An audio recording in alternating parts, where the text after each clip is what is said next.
കേരളത്തിൽ നിപ സ്ഥിരീകരിച്ചതിനെ തുടർന്ന് കേരളത്തിൽ നിന്നുള്ളവരെ അതിർത്തിയിൽ തടഞ്ഞ് തമിഴ്നാടിന്റെ പരിശോധന. പാലക്കാട് വാളയാർ അതിർത്തിയിലാണ് ഈ പരിശോധന നടക്കുന്നത്. ശരീരോഷ്മാവ് ഉൾപ്പെടെ പരിശോധിച്ച ശേഷമാണ് വാഹനങ്ങളടക്കം കടത്തിവിടുന്നത്. നിഖിൽ പ്രമേഷ് തയ്യാറാക്കിയ റിപ്പോർട്ടിലേക്കാണ് ഇനി. കേരളത്തിൽ നിപ്പ സ്ഥിരീകരിച്ച സാഹചര്യത്തിൽ സമ്പർക്ക പട്ടികയിൽ പാലക്കാട് നിന്നുള്ള രണ്ടുപേരും ഉൾപ്പെട്ടിരിക്കുന്നു എന്നുള്ള സാഹചര്യത്തിലാണ് തമിഴ്നാട് ആരോഗ്യവകുപ്പ് ഇപ്പോൾ ഈ കേരള തമിഴ്നാട് അതിർത്തിയിൽ പരിശോധനകൾ നടത്തിക്കൊണ്ടിരിക്കുകയാണ്. പ്രധാനമായും ശരീര ഊഷ്മാവ്, ചൂട് ഉണ്ടോ, പനിയുണ്ടോ എന്നുള്ള കാര്യങ്ങളൊക്കെയാണ് പ്രധാനമായും നോക്കുന്നത്. നമുക്കറിയാം, ഇപ്പോൾ മലപ്പുറം ജില്ലയിൽ നിന്നുള്ള പാണ്ടിക്കാട് നിന്നുള്ള 14-കാരനാണ് നിപ്പ സ്ഥിരീകരിക്കുകയും മരിക്കുകയും ചെയ്യുന്ന സാഹചര്യം ഉണ്ടായത് എന്നിരിക്കുകയും ഈ പാലക്കാടുള്ള രണ്ടുപേർ ഈ സമ്പർക്ക പട്ടികയിൽ ഉൾപ്പെട്ടിട്ടുണ്ട് എന്നുള്ള വിവരം പുറത്തു വന്നതിന് പിന്നാലെയാണ് ഇപ്പോൾ പരിശോധനകൾ നടത്തിയ ശേഷം മാത്രം ആളുകളെ കടത്തിവിടുന്ന ഒരു സാഹചര്യം ഉണ്ടാകുന്നത്. മുൻകാലങ്ങളിൽ കോവിഡ് സാഹചര്യത്തിലും അതോടൊപ്പം തന്നെ നിപ്പ സ്ഥിരീകരിച്ച ഘട്ടത്തിലുമെല്ലാം ഇത്തരത്തിലുള്ള പരിശോധനകൾ നമ്മൾ കണ്ടിരുന്നു.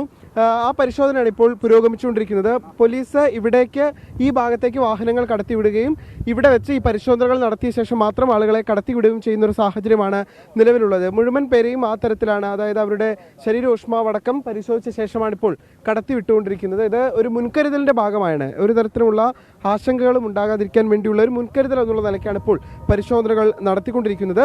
ഈ പരിശോധന എങ്ങനെ പുരോഗമിച്ചുകൊണ്ടിരിക്കുകയാണ് ഇപ്പോൾ. ഇപ്പോൾ ഇവിടുത്തെ തമിഴ്നാട്ടിലെ ആരോഗ്യവകുപ്പ് ഉദ്യോഗസ്ഥർ ചേരുന്നുണ്ട്. ഏത് സാഹചര്യത്തിലാണ് ഈ ഒരു പരിശോധന ഇപ്പോൾ നടത്തുന്നത്? എന്തൊക്കെയാണ് പരിശോധിക്കുന്നത്? நிபா வைரஸ் கேரளாவில் நிபா வைரஸ் வந்து பரவிட்டு இருக்குன்னு சொல்கிறதுனால அது கேரளா எல்லை பகுதியான தமிழ்நாட்டில் எல்லா இடத்துலையும் இது மாதிரி டெம்பரேச்சர் செக் பண்ணுறது, அவங்களுக்கு அந்த அறிகுறி சிம்டம்ஸ் யாராவது இருந்ததுன்னா அதை பற்றி கேட்டுட்டு அவங்களுக்கு அது மாதிரி இருந்ததுன்னா நம்ம இங்கே 108 வர சொல்லி அவங்களுக்கு கவர்மெண்ட் ஹாஸ்பிட்டலுக்கு அனுப்புகிறோம். இல்லைன்னா நம்ம அட்ரஸ் நோட் பண்ணி வச்சுட்டு அவங்க கம்யூனிகேட் பண்ணிடுறோம் அந்தந்த இடத்துக்கு.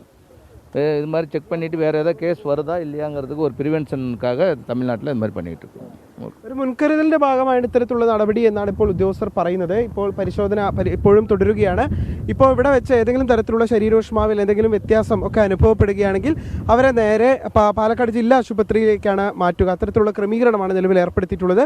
വരും ദിവസങ്ങളിൽ ഈ ആശങ്ക നിലനിൽക്കുന്ന സാഹചര്യത്തിൽ വരും ദിവസങ്ങളിലും ഇത്തരത്തിലുള്ള പരിശോധനകൾ തുടരുമെന്നാണ് ഇപ്പോൾ തമിഴ്നാട് ആരോഗ്യവകുപ്പ് ഉദ്യോഗസ്ഥർ വ്യക്തമാക്കുന്നത്. രാജീവ് സുദേവിനൊപ്പം വാളയാറിൽ നിന്ന് നിഖിൽ പ്രമേഷ്, 24.